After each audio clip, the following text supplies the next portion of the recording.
사실 이게 이래서 문제거든요. 장윤 교수님. 어제 분명히 장 교수님께서 이렇게 말씀하셨어요. 내일이면 접촉자 수 더 늘지도 모른다. 그런데 접촉자 수가 는다는 건 이렇게 마포에서 어린이, 어제는 목동에서 한 학부모가 영화관 12번 환자 옆에서 봤던 것으로 알려져서 목동이 뒤집혔는데 오늘은 마포가 또 발칵 뒤집혔어요. 지금 이렇게 역학조사 하나하나 해가는 게 의미가 없다는 생각도 이쯤에서 들지 않아요? 조금 전에 교수님 말씀하신 것처럼 다른 시스템을 가동하지 않으면 안 되겠다라는 불안감이 들 정도로 지금 사실은 이 아이의 그 유치원 아이들은 지금 얼마나 또 공포에 휘말릴까. 지금 대한민국이 이것 때문에 공포에 휘말리고 있는 게 단지 신종 바이러스 때문이냐 아니면 여러 가지 대처가 미흡한 부분 등등등이냐를 봤을 때는 저는 거의 반반이라고 보거든요. 지금 말씀하신 666명이 어제보다 2배이지만 숫자로 따지면 무려 300명이 넘게 더 늘어난 거, 어마어마한 숫자가 한 번에 늘어난 것이고, 지금 저거는 12번 확진자의 경우지만 지금 어제 발표된 16번째 확진자 같은 경우에도 지금 아직 접촉자 수가 공개가 안 될 정도로 지금 조사 중에 있거든요. 지금 동선도 공개가 안 됐어요. 16번 확진자. 16번째 확진자도 16일간 돌아다녔고, 심지어는 설 연휴에 증상이 나타나서 설 연휴 끝나고 병원에 갔고, 그로부터 또 며칠 후에 그 응급실에 간 것 보면 명절이 또 끼어 있었잖아요. 또 다른 지역에는 친인척들과 만났을 가능성, 아직은 보도가 안 된 상황이어서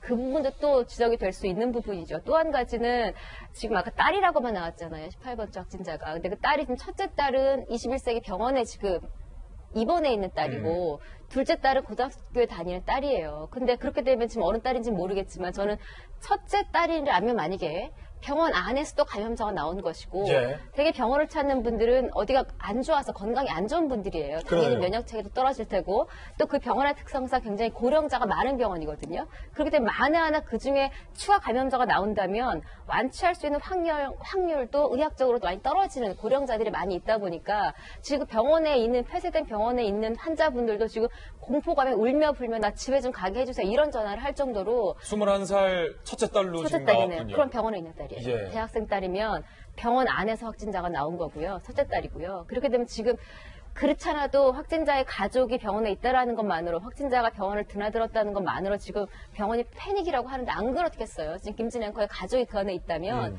우리가 알아서 격리할 테니까 제발 집으로 보내주십시오라고 하지 않겠어요. 그 마음도 이해가 되는데 공포와 패닉이 지금 저 병원에는 가득한 것이고 그 딸의 접촉자 남편도 회사를 다녔다 그러거든요. 광양으로. 남편의 접촉자. 이렇게 따지게 되면 지금 600명, 300명 느는 수준이지 아닐 거예요. 이제부터 정말 여기에 대해서 새로운 역학조사 이외에 새로운 대책도 나와야 되는 상황인데 전문가가 아닌 제 입장에서는 뭐 제가 뭐 어떻게 대책을 낼 수 있으면 얼마나 좋겠습니까만은 지금 참, 네, 그 힘들다는 것 그리고 많은 분들이 좀 더 확진자가 좀 없기를 바란다는 이런 것밖에 할 수 없는 게 또 더 안타깝습니다. 예, 박 주장님. 저희 학교에서도 이제 아마 다른 학교도 마찬가지인데 대개 입학식은 거의 다 취소를 하고요. 졸업식 같은 경우도 저희들이 회의를 했어요. 결국에는 이제 취소하고 보자라고 이제 갔더니 결국 그 학교 졸업식 취소했습니까? 예, 그래서 약간 안타깝기도 하더라고요. 예. 그런 방식이 있을 텐데 여기서 이제 아까 우리 최 교수님 나오셔서 아주 중요한 말씀을 하셨는데 지금 아직은 그래도 우리가 좀 초창기라고 보거든요. 초기 대책 굉장히 중요하다고 봐요. 처음에 이 사건이 터졌을 때 정치권에서 막 이야기할 때 정말 저는 이 불만스럽고 걱정이 되더라고요. 정부로 옮겨갔어요. 그래서 약간은 안정이 됐지만 이제 정부도 이쯤 왔으면은 이제 전문가한테 리더를 좀 그 권위를 옮겨줘야 된다. 네. 그랬을 때 예를 들어서 아까 정확한 게 중요하냐, 신속한 게 중요하냐, 정말 선택의 문제거든요. 이제 신속을 이야기한 겁니다. 그리고 또 우리 박 교수님께서 이야기를 했고 방금 또 그 말씀 아닙니까? 그래서 저는 지금 이 대처 방식을 정부가 이렇게 국민들에게 자꾸 이렇게 그 노란 옷을 입고 나와서 이야기하는 것도 좋지만 국민들의 불안감은 그걸로 인해서 해소가 되지 않거든요. 두 가지가 있어야 돼요. 너무나 불안감을 가져도 안 되고 또 하나는 뭔가 이제 확신을 가져야 되거든요. 아, 이렇게 대처를 하면 언젠가는 잡힌다. 예. 제가 이제 처음에 만나 뵙자마자 뭐라고 물어봤냐면 참 저 이 표현이 좀 그렇습니다만은 메르스 때 우리가 몇 명 죽었죠? 이렇게 책에서 제가 아침 방송 준비해서 물어봤어요. 38명이란 거예요. 정말 그런 일은 이제 절대 안 일어나겠지. 라는 확신을 어떻게 갖겠습니까? 예. 그래서 앞으로 정부의 역할도 중요하지만 이제는 전문가를 좀 내세우는 대처법이 나와야 된다. 걸 정말 강조하고 있습니다. 예. 하나만 짧게 좀 껴들면 지금 이번 확진자 태국 갔다 오신 분 한 분 나왔고 싱가포르 방문한 지금 이분이잖아요. 제가 볼 때는 저분이 병원에 갔을 때 중국 다녀오신 적 없죠? 폐렴 증상이 있으니까 폐렴 같습니다라고 의사가 말을 했다라는 거예요. 근데 지금 우리는 후베이성만 입국 금지 이런 조치를 내리고 있는데 중국 전역으로 해도 부족하고 사실은 중국 전역이 아니라 지금 저 병이 발병하고 있는 모든 지역에서 입국하는 사람들을 좀 강하게 그러니까 검역을 하거나 이런 절차도 필요한 너무 안일하게 후베이성만 아니면 돼서 이런 정부 대응도 조금 더 강화됐으면 하는 부탁 좀 드리겠습니다. 사실은 조금 전에 이 12번째 확진자의 접촉자 수가 또 급증됐다라는 뉴스 전해드리면서 마포의 한 어린이집까지 휴원을 했다. 라는 소식 전해드렸는데 최 교수님 가장 걱정되는 건 물론 이제 엄마들의 마음은 제가 충분히 저도 어린 아이 키우는 입장에서 공감을 해요. 아니 그 마포 어린이집 어디래? 다른 마포 어린이집도 보내도 되는 거야? 라는 이 불안감은 충분히 공감하지만 이렇게 지역사회가 술렁술렁 할까봐 사실 그게 걱정되는 거거든요. 네, 맞습니다. 네, 그런 거 이제 앞으로 계속적으로 이제 여러 가지 조치들을 해야 되는데 이런 조치들을 하는 데서 가장 중요한 포인트가 뭐겠습니까? 입 빠진 독에 물 붓기가 되면 안 됩니다. 국내 관리가 암만 잘 돼도 해외에서 유입되는 환자를 지금처럼 막지 못하면 밑 빠진 독에 물로 붓깁니다. 그래서 중국 전역으로의 이 입국 제한은 당연히 의사협회도 의료단체가 계속 주장했던 바고요. 이 부분이 첫 번째 포인트고요.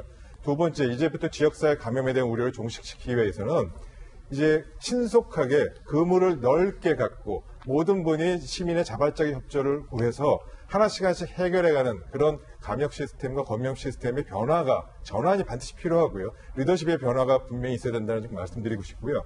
그 점에서 하나 꼭 강조드리고 싶은 거는 오늘 참 제가 아침에 이 자리에서 저 보면서 굉장히 마음이 안타까운 것 중에 하나가 어떤 거예요? 방역 당국자가 이게 16분 환자에 보면서 이상하다. 우리도 이해를 못하고 있다. 이런 표현을 했던 거는 위기관리 소통에서 국민들에게 불안을 주는 아주 정말 좋지 않은 멘트입니다. 질병관리본부가 나와서 우리도 모르겠다, 이상하다 이런 말 하면 안 된다는 거예요. 절대 안 됩니다. 이런 공중보건 위기 상황에서의 이 소통에서의 가장 핵심은 국민들에게 불안을 주면 안 되고요. 그리고 또 근거 없는 낙관론으로 일주일이면 좀 고비가 되지 않을까 이렇게 희망적인 메시지를 함부로 줘도 안 됩니다. 이런 부분이 잘못되면 공적으로 불신을 갖게 되고 그 불신을 퍼지게 되면 정부 정책에 대해서 신뢰가 없어지면 각자 고생합니다. 마지막 한 가지 말씀드리고 싶은 거는 과거 메르스 사태 때 이런 얘기가 굉장히 회자했습니다. 메르스의 최대 숙주는 낙타가 아니고 정부의 실패한 정부구나.